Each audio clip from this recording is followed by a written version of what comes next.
So today we have like a really, really special guest. It's Vance.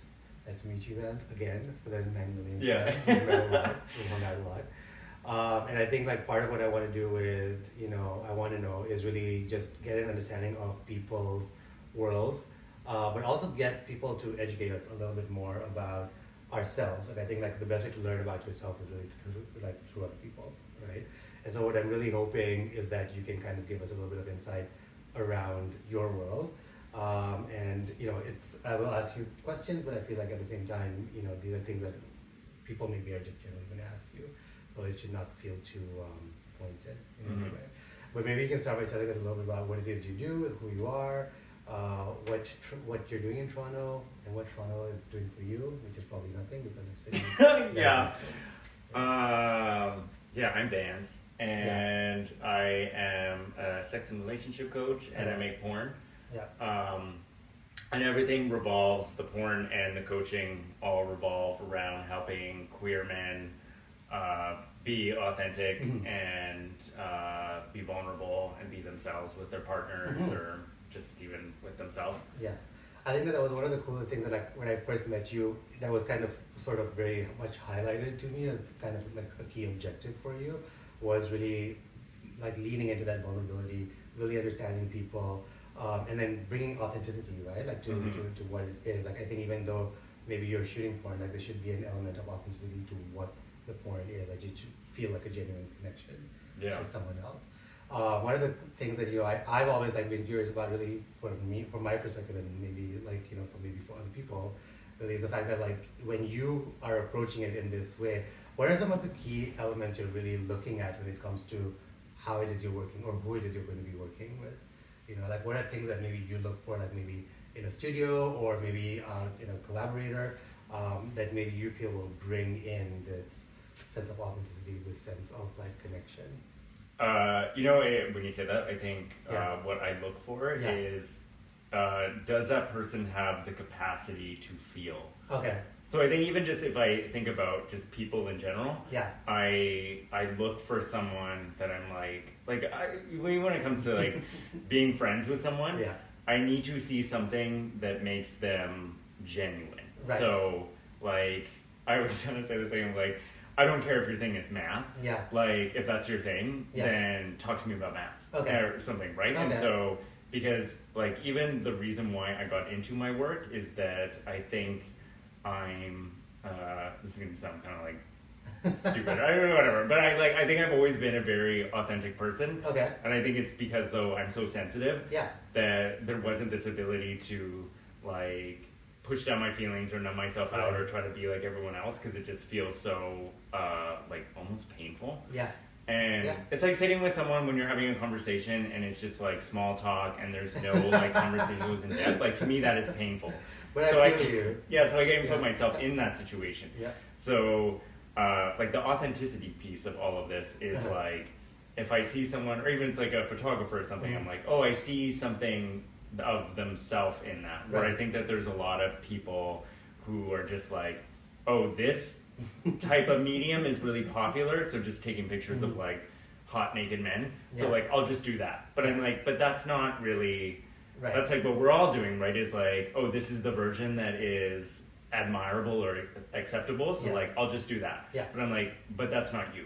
Right? No, 100%. You're just copying the thing 100%. That like it would be like if I made the decision of like, okay, I want to make porn, but I want to make a lot of money and want to be popular. So I'll just copy everything that I see is really popular and makes a lot of money, which I think that's what people do. Right, yeah. Subconsciously even, right? Yeah. I think they're just like, oh, wow, look, this is working. But I'm like, yeah, but you're just doing what everyone else is doing.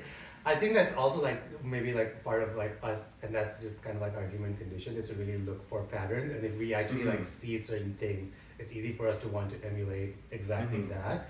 I also think like if you genuinely are not necessarily maybe the most creative person, like those are kind of like your templates, right? Like it's easy to just look at something and say I want to kind of like replicate that.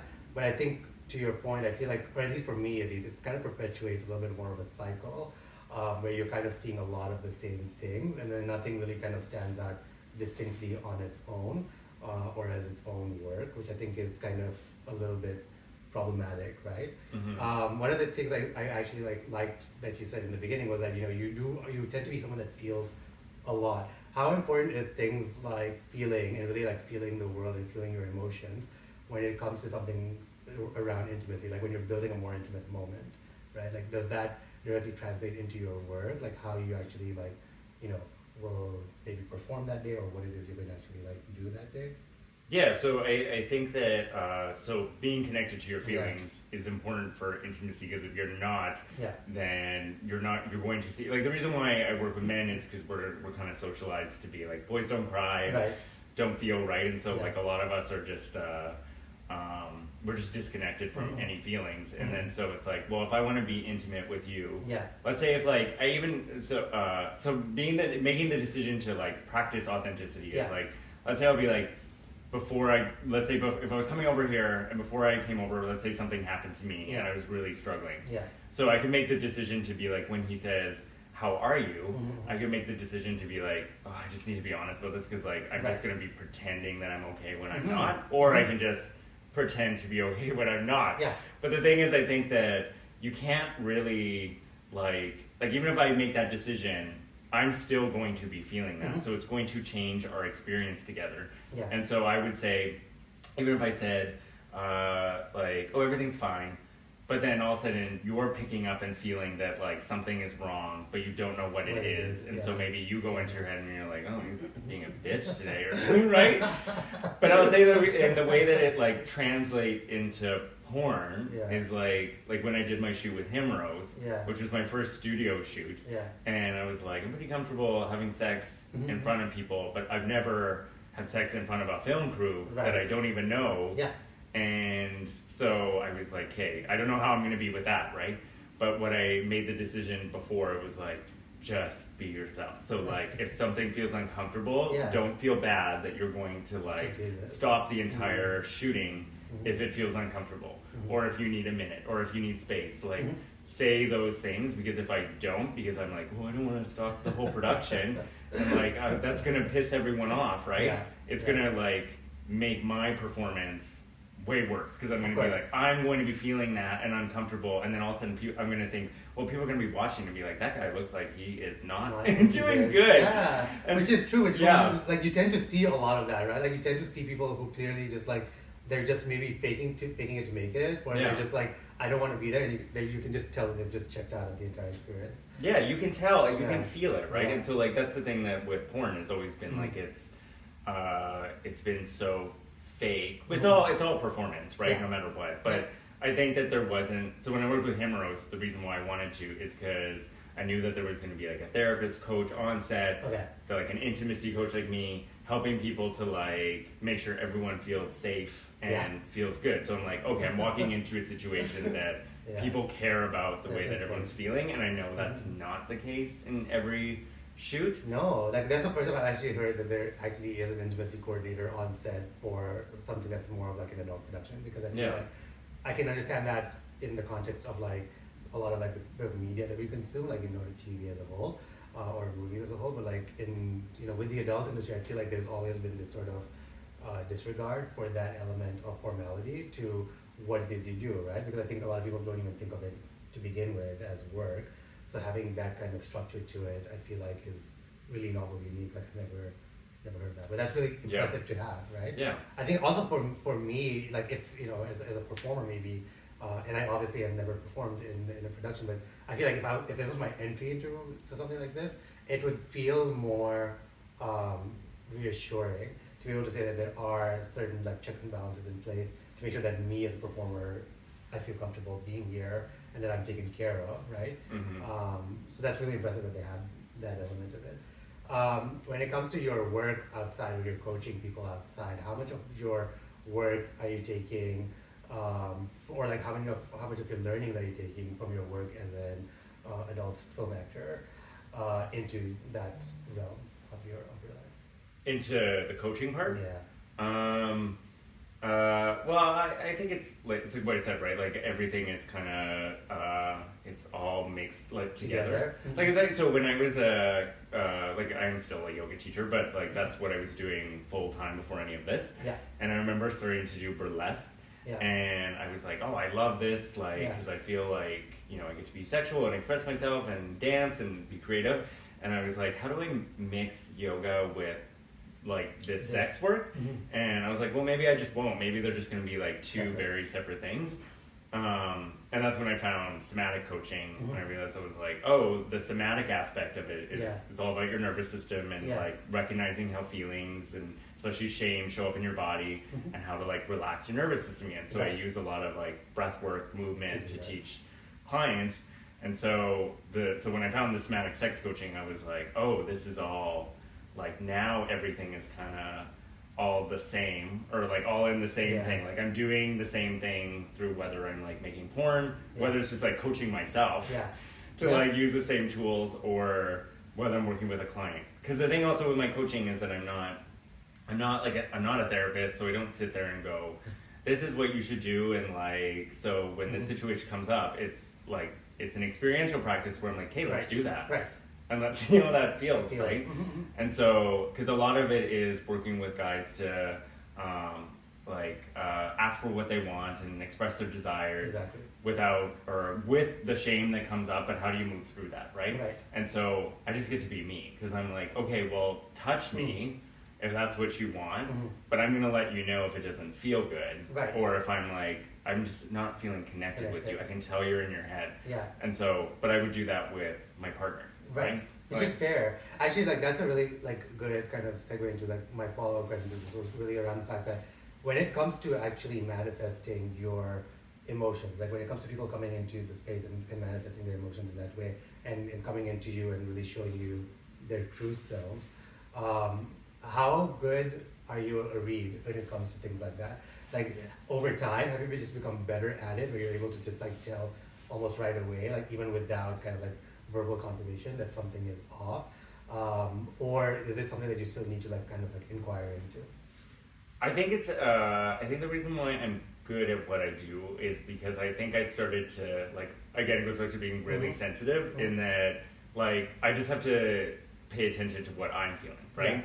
So it goes again to that, like, if we're having this like small talk and stuff, I'm like, I'm not connecting to you, and I can feel it, because I'm just like, oh my god.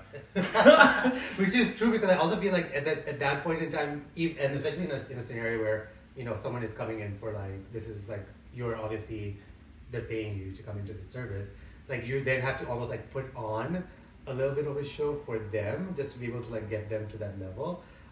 Which again, I feel like is counterintuitive to the way that you operate as a whole, because I feel like you just operate with such authenticity to who you are, right? So I think like that makes it difficult. I can fully understand that. Well, I'll say that the practice that I have to do with coaching is like, because even when I did my training, I remember my teacher saying to me, like, you know, because she was like, you're not a therapist, so like, you're not just like giving advice. That she was like, you just have to be you. And you just know all these skills and tools, right? And so it's like the hardest thing where I can tell, because it's a different relationship with a client, where like they are paying me, I do want their money, and so, but I do want to help them. But like the if I trigger this person or make them feel uncomfortable, I might lose the client, right? But I have to remember that like I'm not doing that to like because I want to make them uncomfortable. I'm doing that so that they can see this is a part of being authentic, is if I say, actually, that's a boundary for me, and that actually made me feel really uncomfortable, that will trigger people, because they'll be like, oh my god, I feel rejected, I feel hurt, and so they'll feel embarrassed and not want to come back. But like, that's why you're here, is to like be authentic and move through these experiences together. And so for me, the practice has to be, you have to express your desires and needs, and I think like, in a regular relationship, I would do that, because I'm like, well, I'm not going to hang out with someone who like treats me like shit. Of course. But I might be like, well, they treated me like shit, but I really want to keep the client. And so, but I'm like, whoa, this isn't the purpose, right? The purpose of this is to be yourself. And so even I have to remember, like, it's uncomfortable and hard for me to express boundaries, because I know that like, wow, this person might not be ready for that. But if that's the case, then you're not ready for that, and you're not ready for this work if you can't feel shame and rejection or whatever it is, it's discomfort, right? Yeah. I guess that's the fine balance that you kind of have to draw between like really being respectful to why you're in this entire this entire world, and then trying to like and what you're trying to impart to these people, right? Like I think you have to make sure that you're feeling like a little bit more true to you and not necessarily just driven by like I guess the monetary aspect of it. I feel like it can become really easy to become that way, right? Mm-hmm. And I guess for my final question I really have is like, what is one thing that you genuinely feel people need to know and understand about your world that you feel like maybe people have maybe like they just feel it, like maybe it's misrepresented, maybe they have a lack of an understanding about it?